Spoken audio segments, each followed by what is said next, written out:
Alright, so this is my second video on graphing cosine functions. If you haven't watched all of my sine videos, sine functions 1 through 4, I would encourage you to do that, as well as my first cosine function. So if you want to do that, that would be great, and you could check those out, and those would be really helpful to understanding what I'm going to go over in this one. But anyway, here we go. Graphing cosine functions. So first I'm going to talk about period changes and phase shifts kind of all together, but we'll kind of break down what each one is. But first let's get a cosine graph on there. So I'm going to go a little bit faster than I did in my last video, but cosine functions would be from 0 to 2 pi, right? So I'm going to make some notches. So here's my x value of 0, that would be pi halves, this would be pi, 3 pi halves, and 2 pi. And then cosine starts up the amplitude rather than starting at 0, 0 like sine does. Cosine starts at 0, 1, and then it goes down to pi halves 0. Then the cosine of pi is negative 1. The cosine of 3 pi halves is 0, and the cosine of 2 pi is positive 1. And you get a graph that looks like this, and it just keeps making that period over and over and over again, calling it a periodic function. It just repeats that pattern to the left and to the right to infinity. So the domain is all real numbers. But this would be one period, and if we want to change the period, that would be considered a horizontal stretch if the period's going to get bigger, or a shrink if the period's going to get smaller. And that happens when you get something like y equals cosine of, say, I don't know, 4x. A little crazy, okay? And so you have this value on the inside, the 4 is being multiplied by the x, and so it's actually going to be a horizontal shrink. And the way we figure that out is we do a period change, and that period change is going to be 2 pi divided by b. And so this 4, 2 pi divided by 4, this would have a period of pi halves. And so this guy right here would actually get a whole cosine curve. I'll try to do my best to graph it. But it would get a whole cosine curve from 0 to pi halves. And so now you would get one whole curve that would fit just right in here. A phase shift is a horizontal shift. That's what a phase shift is. And so that's just going to move the graph to the left or to the right. And so we could shift either of those graphs to the left or to the right. Doesn't really matter, but it would look something like y equals cosine of x plus pi halves, right? And so then the graph, the blue one over there, would shift left pi halves, and then the period's still 2 pi, so it would start at negative pi halves, and then that first period would have ended, I guess if I add 2 pi, it would end at positive 3 pi halves, and that would be your first period. And so we're going to do that with cosine graphs, okay? We're going to mix it all together. So we're going to have horizontal stretches and shrinks, horizontal shifts, and we're just going to graph them with everything involved, okay? So here we go. The graphing form for a cosine function looks like this. If you've been watching all the videos prior to this, you should know then that D does the vertical shifts, A affects the amplitude, and it also affects your reflection over the x-axis. And then B is where we get our period change.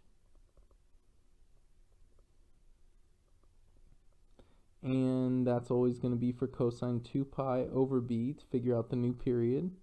And then C is going to be your horizontal shifts.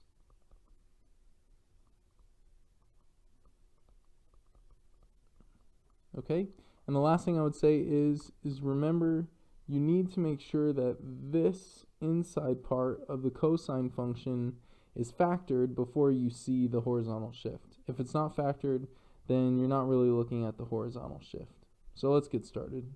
We've got this example. We're going to graph this function as 2 cosine of 1/2 x minus pi halves. So we're going to break it down like we have been. And it's going to be the amplitude. We're going to look for the period. We're going to look for the vertical shift if there is one. And we're going to look for the phase shift, because that's going to all help us graph a nice, beautiful graph. So here we go. The amplitude's the 2. The period we can find by looking at the b value. And so we're going to do 2 pi divided by 1/2. When you divide by 1/2, you're going to have to multiply by the reciprocal, so that'll be 4 pi. And then there is no vertical shift. And then the phase shift we have to see by factoring. So we factor out a 1/2, and then that would leave us with x minus pi. So we're going to say that it's been shifted right pi. Now the next thing, after you break it down, you want to kind of figure out where that first period is going to start and end. So what I do is I write the start. So normally cosine will start at 0, the x value of 0. But since we've shifted right pi, then it's going to start at pi, just going from 0 to pi. And then we're going to figure out where it ends. And the way to figure out where it's going to end is to just add the period. So if I do plus 4 pi to that guy, then it would be 5 pi, and that's where I'm going to end. Then I've got to figure out where my 3 points in the middle are, and remember they're equidistant, just like sine. They're going to be equidistant from one another. So you could just look at it and say, okay, what's in the middle of 5 pi and pi? And you might say 3 pi. And then you can say what's in the middle of those? That'd be 2 pi, and then 4 pi. But another way to see it is go to the period, right? Here I am at the period. And you can multiply that by 1/4. So 4 pi times 1/4 is just pi. And if you notice, that's what our notches are going by. That's pi. And then that's pi. And that's pi. And so they're separated equally. And so an easy way to figure out what the notches are separated by is just to take the period and divide it by 4, or multiply by 1/4. But once that's set up, I can figure out the rest. I know it's going by pi's, and we can just start graphing. So I'm going to go with my notches, right?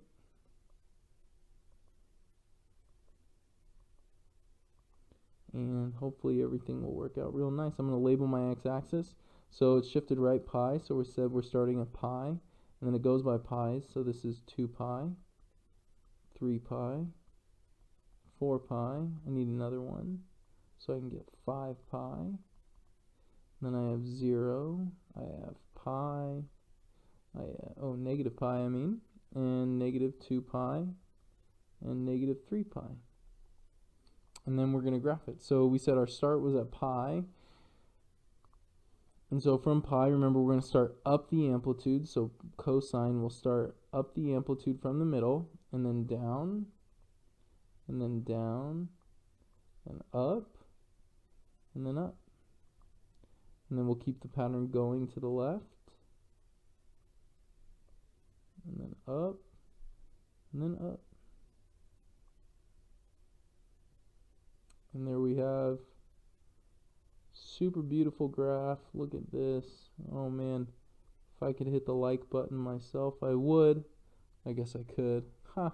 Anyway, what a great YouTube joke. Nonetheless, that's how you graph a cosine function when there's a period change and a horizontal shift. Let's try another one, just so that we can kind of hopefully make sense of all this and you feel kind of good about it. If you feel ready, feel free to just hit pause on the video and just graph it on your own, and then you can watch me do it after, or just check your answers. But here we go. We're going to break it down. Amplitude, period I need, vertical shift, and horizontal shift. These are going to be the things we need in order to graph it. So My amplitude is positive 1/2, and I'm going to remind myself that since it's really negative there in the problem, I need to reflect this. So rather than starting up the amplitude, I'll start down the amplitude. My period, I'm going to look at the b value, and so 2 pi divided by 2 is just pi. Now we're going to factor 2, and then I'm going to take out the 2, and so I'd have x minus pi halves. So I'm going to go right pi halves is my horizontal shift. And then the 2 in front here is going to be my vertical shift, and so that's going to go up 2. All right, so now that we've got all that, let's try to figure out where the graph starts and ends for the first period, because that's really the crucial spot. So starting, right, the graph's going to start wherever the horizontal shift is. If there is no horizontal shift, then the graph would start at the x value of 0. But this is going to start at positive pi halves, since it shifted right pi halves from 0. And then we're going to add the period to figure out where it ends. So in your notes, you can write down that you should add the period to figure out where it's going to end. So pi halves plus pi would be 3 pi halves. And then we're going to need to figure out what's in the middle and what these notches go by. And so remember we said take the period again and divide it by 4. And so we'd be saying they go by fourths. And so if you think about it, this is 2/4. That's 1/2. So if we're going by fourths, that would be 3/4 pi. 4/4 is just 1 pi. And then 5/4. If you want to keep this going to make another period, right, you'd say, okay, where's that going to end? It's going to end at 5 halves. If I had another period. And then 3/4 is, or 3 halves is actually 6/4. So then this would be 7/4. 7 pi fourths. And then 8/4 is 2 pi. And then 9/4. And then that would be 10/4, which is 5 halves. All right. And so that can be my x-axis that I'm going to use. And so then I'll just start here. Let's say all these are going by fourths. So 1/4, 2/4, 3/4, 4/4, 5/4, 6/4, 7/4, 8/4, 9/4, and 10/4. So I'm going to start with this guy right here. I'm going to call this pi halves. All right. And then it will end at 1, 2, 3 pi halves. And then the last one is 5 pi halves. And 2 pi's there, pi, and then my one's in the middle. 3 pi fourths, 5 pi fourths, 7 pi fourths, and 9 pi fourths. Okay, and then we're going to draw in the midline. So if you've been watching my videos, when there's a vertical shift, you'll always see me draw in the middle line. And so we'll be at y equals 2. All right, and then it's cosine, so we're going to start up the amplitude normally. Oh, you know what I should do?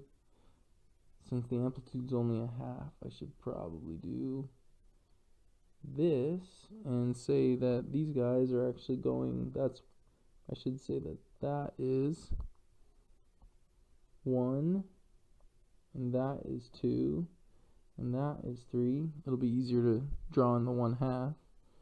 So there's my horizontal line. And then, if I'm graphing it, I'm starting at pi halves, and I'm going to start down the amplitude because it's reflected.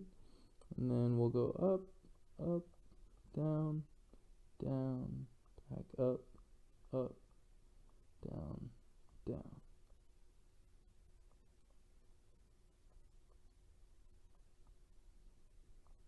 And there is our graph. All right, with horizontal shifts and period changes. All right, hopefully that all made sense. If not, give me a shout out on the comments or send me an email or something and I can answer your questions. All right, peace out.